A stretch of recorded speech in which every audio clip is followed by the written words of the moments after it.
नमस्कार, मैं Ranbir Singh lotus entertainment में आपका हार्दिक स्वागत करता हूं। आज मैं आपको भगवत गीता के 18वें अध्याय को सुनाने जा रहा हूं। जय श्री कृष्णा।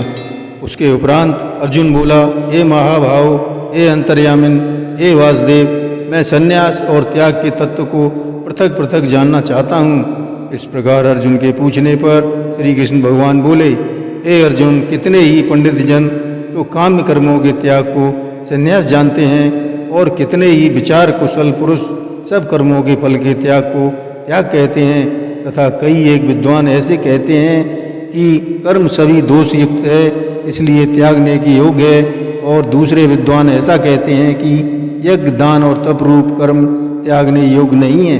परंतु हे अर्जुन, उस त्याग के विषय में तू मेरे निश्चय को सुन।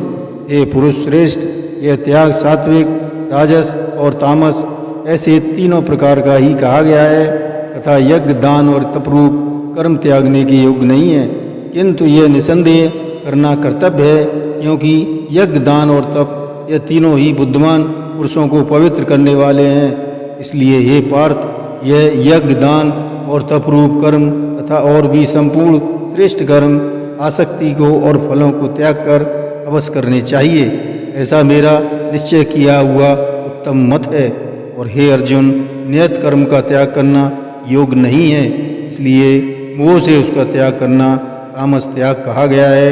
यदि कोई मनुष्य जो कुछ कर्म है वह सभी दुख रूप हैं, ऐसे समझकर शारीरिक क्लेश के भय से कर्मों को त्याग कर दे, तो वह पुरुष उस राजस त्याग को करने के बाद भी त्याग के फल को प्राप्त नहीं होता है, अर्थात उसका वह त्याग करना व्यर्थ ही होता है। हे अर्जुन, कर्तव्य करना ऐसे समझकर ही जो शास्त्र विधि से नियत किया हुआ कर्तव्य कर्म आसक्ति को और फल को त्याग कर किया जाता है, वही सात्विक त्याग माना गया है। अर्थात कर्तव्य कर्मों को स्वरूप से न त्याग कर उनमें जो आसक्ति और फल का त्यागना है, वही सात्विक त्याग माना गया है। हे अर्जुन, जो पुरुष अकल्याणकारक कर्म से तो द्वेष नहीं करता है और कल्याणकारक कर्म में आसक्त नहीं होता है, वह शुद्ध सतगुण से युक्त हुआ पुरुष संशय रहित ज्ञानवान और त्यागी है, क्योंकि देहधारी पुरुष के द्वारा संपूर्णता से सब कर्म त्यागे जाने की शक्य नहीं है। इससे जो पुरुष कर्मों के फल का त्यागी है वही त्यागी है, ऐसा कहा जाता है। सकामी पुरुषों के कर्म का ही अच्छा बुरा हुआ प्रभाव मिलता है।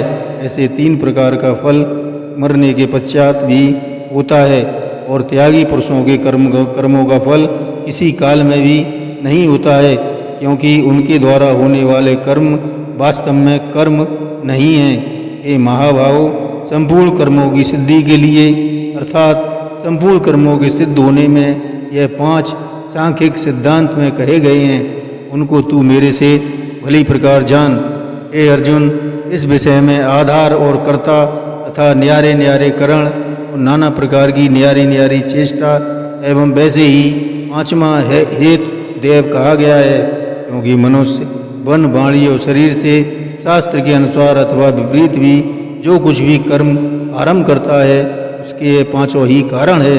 परंतु ऐसा होने पर भी जो पुरुष अशुद्ध बुद्धि होने के कारण उस विषय में केवल शुद्ध स्वरूप आत्मा को करता देखता है, वह मलिन बुद्धि वाला ज्ञानी यथार्थ नहीं देखता है। हे अर्जुन, जिस पुरुष के अंतःकरण में करता है ऐसा भाव नहीं है, तथा जिसकी बुद्धि सांसारिक पदार्थों में और संपूर्ण कर्मों में लिपायमान नहीं होती है, वह पुरुष इन सब लोगों को मारकर भी वास्तव में न तो मारता है और न पाप से बंधता है।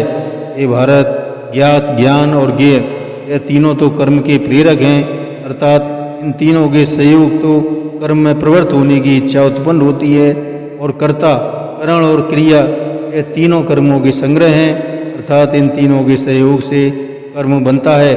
उन सब में ज्ञान और कर्म तथा कर्ता भी गुणों के भेद से सांख्य शास्त्र में 3 प्रकार से कहे गए हैं, उनको भी तू मेरे से भली प्रकार सुन।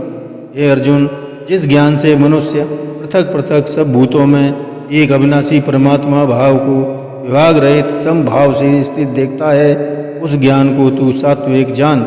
और जो ज्ञान अर्थात जिस ज्ञान के द्वारा मनुष्य संपूर्ण भूतों में भिन्न प्रकार से अनेक भावों को न्यारा न्यारा करके जानता है, उस ज्ञान को तू राजस जान। और जो ज्ञान एक कार्य रूप शरीर में ही संपूर्णता के सदृश आसक्त है, अर्थात जिस विपरीत ज्ञान के द्वारा मनुष्य एक क्षण भंगुर नाशवान शरीर को ही आत्मा मानकर उसमें सर्वस्व की भांति आसक्त रहता है, तथा जो बिना युक्ति वाला तत्व अर्थ से रहित और तुच्छ है, वह ज्ञान तामस कहा गया है। हे अर्जुन, जो कर्म शास्त्र विधि से नियत किया हुआ और कर्तापन के अभिमान से रहित फल को न चाहने वाले पुरुषों द्वारा बिना राग द्वेष से किया जाता है, वह कर्म सात्विक कहा जाता है। और जो कर्म बहुत परिश्रम से युक्त है तथा फल को चाहने वाले और अहंकार युक्त पुरुष द्वारा किया जाता है, वह कर्म राजस कहा गया है। तथा जो कर्म प्रणाम, हानि, हिंसा और सामर्थ्य को न विचार कर केवल अज्ञान से आरंभ किया जाता है, वह कर्म तामस कहा जाता है। हे अर्जुन, जो कर्ता आसक्ति से रहित और अहंकार के वचन न भूलने वाला, धैर्य और उत्साह से युक्त कार्य के सिद्धि होने और न होने में हर्ष शोक आदि विकारों से रहित है, वह कर्ता तो सात्विक कहा जाता है। जो आसक्ति से युक्त कर्मों के फल को चाहने वाला और लोभी है तथा दूसरों को कष्ट देने के स्वभाव वाला शुद्धाचारी और हर्ष शोक से लिपायमान है, वह कर्ता राजस कहा गया है। जो विजय व्यक्त चित्त वाला, इच्छा से रहित, घमंडी, धूर्त और दूसरे की आजीविका का नाशक एवं शोक करने के स्वभाव वाला आलसी और दीर्घ सूत्री है, वह कर्ता तामस कहा जाता है। हे अर्जुन, तू बुद्धि को धारण शक्ति का भी गुणों के कारण 3 प्रकार का भेद संपूर्णता से विभाग पूर्वक मेरे से कहा हुआ सुन। हे पार्थ, प्रवृत्ति मार्ग और निवृत्ति मार्ग को तथा कर्तव्य और अकर्तव्य को एवं भय और अभय को तथा बंधन और मोक्ष को जो बुद्धि तत्व से जानती है, वह बुद्धि तो सात्विक ही है। हे पार्थ, जिस बुद्धि के द्वारा मनुष्य धर्म और अधर्म को तथा कर्तव्य और अकर्तव्य को भी यथार्थ नहीं जानता है, वह बुद्धि राजसी है। और हे अर्जुन, जो तमोगुण से आवृत हुई बुद्धि अधर्म को धर्म ऐसा मानती है तथा और भी संपूर्ण अर्थों को विपरीत ही मानती है, वह बुद्धि तामसी है। हे पार्थ, ध्यान योग के द्वारा जिस अव्यवाचरणीय धारणा से मनुष्य मन, प्राणी और इंद्रियों को क्रियाओं को धारण करता है, वह धारणा तो सात्विकी है। और प्रथापुत्र अर्जुन, फल की इच्छा वाला मनुष्य अति आसक्ति से जिस धारणा के द्वारा धर्म अर्थात और कामों को धारण करता है, वह धारणा राजसी है। तथा ये पार्थ, दुष्ट बुद्धि वाला मनुष्य जिस धारणा के द्वारा निंद्रा, भय, चिंता और दुख को एवं उन्मत्तता को भी नहीं छोड़ता है अर्थात धारण किए रहता है, वह धारणा तामसी है। हे अर्जुन, अब सुख भी तू 3 प्रकार का मेरे से सुन। हे भरतश्रेष्ठ, जिस सुख में साधक पुरुष भजन, ध्यान और सेवा आदि के अभ्यास से रमण करता है और दुखों के अंत को प्राप्त होता है, वह सुख प्रथम साधन के आरंभ काल में यद्यपि विष के सदृश भासता है, परंतु परिणाम में अमृत के तुल्य है। इसलिए जो भगत विषय बुद्धि के प्रसाद से उत्पन्न हुआ सुख है, वह सात्विक कहा गया है। जो सुख विषय और इंद्रियों के सहयोग से होता है, वह यद्यपि भोग काल में अमृत के सदृश भासता है, परंतु परिणाम में विष के सदृश है, इसलिए वह सुख राजस सुख कहा गया है। तथा जो सुख भोग काल में और परिणाम में आत्मा को मोहने वाला है, वह निंद्रा, आलस और प्रमाद से उत्पन्न हुआ सुख तामस कहा गया है।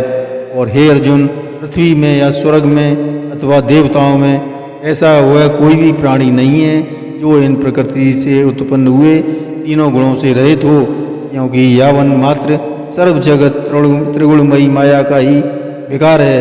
इसलिए हे परंतप, ब्राह्मण, क्षत्रिय और वैश्यों तथा शूद्रों के भी कर्म स्वभाव से उत्पन्न हुए गुणों करके व्यक्त किए गए हैं, अर्थात पूर्वकृत कर्मों के संस्कार रूप स्वभाव से उत्पन्न हुए गुणों के अनुसार विभक्त किए गए हैं। उनमें अंतःकरण का निग्रह, इंद्रियों का दमन, बाहर भीतर की शुद्धि, धर्म के लिए कष्ट सहन करना और क्षमा भाव एवं मन, इंद्रियां और शरीर की सरलता, आस्तिक बुद्धि, शास्त्र विषय ज्ञान और परमात्मा तत्व का अनुभव भी ये तो ब्राह्मणों के स्वाभाविक कर्म है। शूरवीरता, तेज, धैर्य, चातुरता और युद्ध में भी न भागने वाले का स्वभाव एवं दान और स्वामी भाव अर्थात निस्वार्थ भाव से सबका हित सोचकर शास्त्राज्ञानुसार शासन द्वारा प्रेम के सहित पुत्र तुल्य प्रजा को पालन करने भाव, ये सब क्षत्रिय के स्वाभाविक कर्म हैं। खेती, गौपालन और क्रय विक्रय रूप सत्य व्यवहार ये वैश्य के स्वाभाविक कर्म हैं। और सब वर्णों की सेवा करना यह शूद्र का भी स्वाभाविक कर्म है। एवं इस अपने स्वाभाविक कर्म में लगा हुआ मनुष्य भगवत प्राप्ति रूप परम सिद्धि को प्राप्त होता है। परंतु जिस प्रकार से अपने स्वाभाविक कर्म में लगा हुआ मनुष्य परम सिद्धि को प्राप्त होता है, उस विधि को तू मेरे से सुन। हे अर्जुन, जिस परमात्मा से सर्वभूतों की उत्पत्ति हुई है और जिससे यह सर्व जगत व्याप्त है, उस परमेश्वर को अपने स्वाभाविक कर्म द्वारा पूजकर मनुष्य परम सिद्धि को प्राप्त होता है। इसलिए अच्छी प्रकार आचरण किए हुए दूसरों के धर्म से गुण रहित ही अपना धर्म श्रेष्ठ है, क्योंकि स्वभाव से नियत किए हुए स्वधर्म रूप कर्म को करता हुआ मनुष्य पाप को नहीं प्राप्त होता है। अतएव हे कुंती पुत्र, दोष युक्त भी स्वाभाविक कर्म को नहीं त्यागना चाहिए, क्योंकि धुएं से अग्नि के सदृश सभी कर्म किसी न किसी दोष से आवृत हैं। हे अर्जुन, सर्वत्र आसक्ति रहित बुद्धि वाला, स्पृहार रहित और जीते हुए अंतःकरण वाला पुरुष सांख्य योग के द्वारा भी परम नैष्कर्म सिद्धि को प्राप्त होता है, अर्थात क्रिया रहित शुद्ध सच्चिदानंद घन परमात्मा की प्राप्ति रूप परम सिद्धि को प्राप्त होता है। इसलिए हे कुंती पुत्र, अंतःकरण की शुद्ध रूप सिद्धि को प्राप्त हुआ पुरुष जैसे सांख्य योग के द्वारा सच्चिदानंद घन ब्रह्म को प्राप्त होता है, तथा जो तत्व ज्ञान की परानिष्ठा है, उसको भी तू मेरे से संक्षेप में जान। हे अर्जुन, विशुद्ध बुद्धि से युक्त एकांत और शुद्ध देश का सेवन करने वाला तथा मिताहारी, जीते हुए मन, वाणी, शरीर वाला और दृढ़ प्रज्ञ वैराग्य को भली प्रकार प्राप्त हुआ पुरुष निरंतर ध्यान योग के प्राण हुआ, सात्विक धारणा से अंतःकरण को वश में करके तथा शब्दायिक विषयों को त्याग कर राग द्वेषों को नष्ट करके तथा अहंकार, बल, घमंड, काम, क्रोध और संग्रह को त्याग कर ममता रहित और शांत अंतःकरण हुआ, सच्चिदानंद घन ब्रह्म में एक ही भाव होने के लिए योग्य होता है। फिर वह सच्चिदानंद घन ब्रह्म में एक ही भाव से स्थित हुआ प्रसन्न चित्त वाला पुरुष न तो किसी वस्तु के लिए शोक करता है और न किसी की आकांक्षा ही करता है, एवं सब भूतों में समभाव हुआ मेरी भगवत भक्ति को प्राप्त होता है। उस पराभक्ति के द्वारा मेरे को तत्व से भली प्रकार जानता है कि मैं जो और जिस प्रकार प्रभाव वाला हूँ, तथा उस भक्ति से मेरे को तत्व से जानकर तत्काल ही मेरे में प्रवेश हो जाता है, अर्थात अनन्य भाव से मेरे को प्राप्त हो जाता है। फिर उसकी दृष्टि में मुझ वासुदेव के सिवाय और कुछ भी नहीं रहता है। मेरे परायण हुआ निष्काम कर्म योगी तो संपूर्ण कर्मों को सदा करता हुआ भी मेरी कृपा से सनातन अविनाशी परम पद को प्राप्त हो जाता है। इसलिए हे अर्जुन, तू सब कर्मों को मन में मेरे में अर्पण करके मेरे परायण हुआ समुद्ध बुद्धि रूप निष्काम कर्मयोग का अवलंबन करके निरंतर मेरे में चित्त वाला हो। इस प्रकार तू मेरे निरंतर मन वाला हुआ मेरी कृपा से जन्म मृत्यु आदि सब संकटों को अनाशायी तर जाएगा। और यदि अहंकार के कारण मेरे वचनों को नहीं सुनेगा तो नष्ट हो जाएगा, अर्थात परमार्थ से भ्रष्ट हो जाएगा। जो तू अहंकार को अवलंबन करके ऐसा मानता है कि मैं युद्ध नहीं करूँगा, तो यह तेरा निश्चय ही मिथ्या है, क्योंकि क्षत्रियपन का स्वभाव तेरे को जबरदस्ती युद्ध में लगा देगा। हे अर्जुन, जिस कर्म को तू मोह से नहीं करना चाहता है, उसको भी अपने पूर्वकृत स्वाभाविक कर्म से बधा हुआ प्रवेश होकर करेगा। क्योंकि हे अर्जुन, शरीर रूप यंत्र में आरूढ़ हुए संपूर्ण प्राणियों को अंतर्यामी परमेश्वर अपनी माया से उनके कर्मों के अनुसार भ्रमाता हुआ सब भूत प्राणियों के हृदय में स्थित है। इसलिए हे भारत, सब कृपा से उस परमेश्वर की ही अनन्य शरण को प्राप्त हो। उस परमात्मा की कृपा से परम शांति को और सनातन परम पद को प्राप्त होगा। इस प्रकार यह गोपनीय से भी अति गोपनीय ज्ञान मैंने तेरे लिए कहा है। इस रहस्ययुक्त ज्ञान को संपूर्णता से अच्छी प्रकार विचार के तू जैसा चाहता है वैसा ही कर, अर्थात जैसी तेरी इच्छा हो वैसे ही कर। इतना कहने पर भी अर्जुन का कोई उत्तर नहीं मिलने के कारण श्री कृष्ण भगवान फिर बोले कि हे अर्जुन, संपूर्ण गोपनीयों से भी अतिगोपनीय मेरे परम रहस्ययुक्त वचन को तू फिर भी सुन, क्योंकि तू मेरा अतिशय प्रिय है। इससे यह परम हितकारक वचन मैं तेरे लिए कहूँगा।